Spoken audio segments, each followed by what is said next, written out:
దేవకీకారణ్య సంసార యాత్రికుల శరణు ఘోషలు విని రోజు శబరీష పాపాలు దోషాలు ప్రక్షాళనము చేయు పంపానదీ తీర ఎరుమే నివాస నియమాల మాలతో సుగుణాల మెట్లపై నడిపించి కనిపించు అయ్యప్ప స్వామి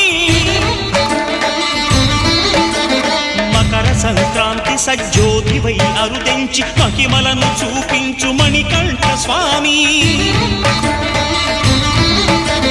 కర్మబంధము బాపు ధర్మశాస్త్ర